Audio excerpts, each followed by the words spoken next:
Assalamualaikum warahmatullahi wabarakatuh. Hai, apa kabar semuanya? Semoga semua dalam keadaan baik dan sehat walafiat nggih. Dalam masa pandemi ini memang kesehatan itu sangat berharga sekali. Kali ini saya akan membuat video demi memenuhi tugas mata kuliah profil tenaga pendidik yang diampu oleh Bapak Muhammad Dasuki MPD. Dalam tugas kali ini saya kebagian tema yaitu cara memotivasi siswa. Namun dalam video presentasi saya mengambil judul yaitu motivasi dalam proses belajar. Berikut penjelasannya. Berbicara tentang motivasi dalam proses belajar. Sebelum itu kita akan membicarakan tentang peran motivasi dalam proses belajar. Nah, motivasi itu apa sih? Yaitu daya penggerak atau pendorong untuk melakukan sesuatu pekerjaan yang bisa berasal dari dalam diri dan juga dari luar. Sedangkan arti yang lain, motivasi yaitu kekuatan mental yang berupa keinginan, perhatian, kemauan, dan cita-cita yang mendorong seseorang untuk melakukan tindakan yang sesuai dengan tujuan yang diinginkan. Ada 3 komponen utama yang sangat berpengaruh dalam motivasi, yaitu 1. Kebutuhan, 2. Dorongan, 3. Tujuan. Kebutuhan terjadi bila individu merasa ada ketidakseimbangan antara apa yang ia miliki dan yang ia harapkan. Maslow membagi kebutuhan menjadi 5 tingkatan, yakni kebutuhan fisiologis, B. kebutuhan akan rasa aman, C. kebutuhan sosial, D. kebutuhan akan penghargaan diri, dan E. kebutuhan aktualisasi. Sedangkan dorongan merupakan kekuatan mental untuk melakukan kegiatan dalam rangka memenuhi harapan. Yang terakhir yaitu tujuan. Tujuan tersebut mengarahkan perilaku, dalam hal ini perilaku belajar. Kekuatan mental atau kekuatan motivasi belajar dapat diperkuat dan dikembangkan. Interaksi kekuatan mental dan pengaruh dari luar ditentukan oleh responden prakarsa pribadi pelaku. Pentingnya motivasi dalam belajar bagi siswa yaitu yang pertama, menyadarkan pentingnya kedudukan pada awal belajar, proses, dan hasil akhir di dalam belajar. Yang kedua, menginformasikan tentang pentingnya kekuatan usaha belajar yang dibandingkan dengan teman sebaya. Yang ketiga, mengarahkan kegiatan belajar. Yang keempat, membesarkan semangat belajar. Yang kelima, menyadarkan tentang adanya perjalanan belajar dan kemudian bekerja yang berkesinambungan. Ada 4 perspektif tentang motivasi. Yang pertama, perspektif behavioral, 2 perspektif humanistik, 3 perspektif kognitif, yang keempat perspektif sosial. Perspektif behavioral yaitu menekankan pada pemberian penghargaan dan hukuman eksternal sebagai kunci dalam menentukan motivasi seseorang. Perspektif humanistik yaitu perspektif yang menekankan pada kebebasan untuk meraih nasib mereka sendiri. Pandangannya adalah bahwa kebutuhan dasar harus dipenuhi sebelum kebutuhan yang lebih tinggi dapat dipuaskan. Perspektif kognitif yaitu pemikiran mengarahkan motivasi seseorang. Hal ini berfokus pada gagasan-gagasan pada motivasi internal siswa untuk berprestasi. Sedangkan perspektif sosial yaitu adanya kebutuhan akan afiliasi yang merupakan motif untuk terhubung secara aman dengan orang lain. Ada 2 macam motivasi yaitu ekstrinsik dan intrinsik. Yang pertama, motivasi ekstrinsik adalah melakukan sesuatu untuk mendapatkan sesuatu yang lain atau semisal sebuah cara untuk mencapai suatu tujuan.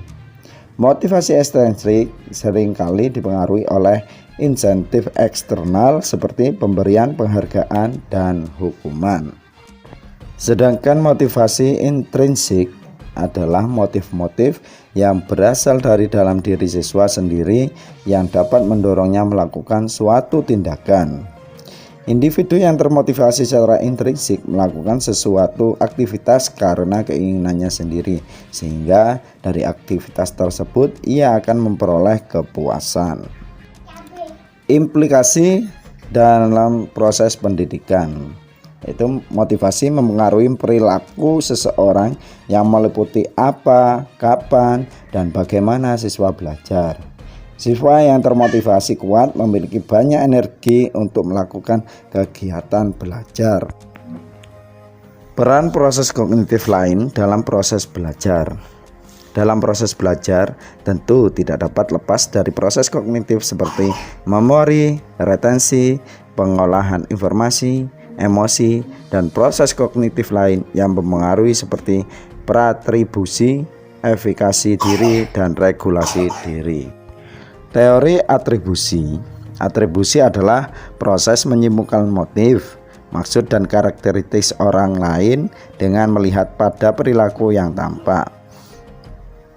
Baron dan Brain 1979 halaman 56. Dalam perannya terhadap proses belajar sendiri, individu yang sedang melakukan proses belajar diharapkan dapat menjelaskan penyebab dari suatu kejadian melalui proses atribusi tersebut. Self-efficacy. Self-efficacy adalah penilaian seseorang terhadap dirinya sendiri atau tingkat keyakinan mengenai beberapa besar kemampuannya dalam mengerjakan suatu tugas tertentu untuk mencapai hasil tertentu. Wolfgang 1993. Self-efficacy sendiri sangat penting dalam proses belajar individu dalam menentukan tingkah laku untuk menyelesaikan tugas yang diberikan pendidik, daya tahan dalam menghadapi kesulitan-kesulitan pada proses belajar. Hal ini sangat berpengaruh terhadap hasil belajar yang nantinya dicapai. Regulasi diri. Regulasi diri adalah suatu strategi yang digunakan oleh individu dalam mencapai goal atau tujuan tertentu, di mana Bandura percaya bahwa seseorang individu akan menggunakan strategi tertentu di dalam regulasi dirinya. Regulasi diri merupakan fondasi proses belajar sepanjang hayat yang membelajarkan peserta didik untuk mengendalikan pikiran, sikap, dan tindakannya secara terencana dan siklis untuk mencapai tujuan pembelajaran. Zimmerman 1989, Smith 2001. Peran status sosioekonomi dalam proses belajar.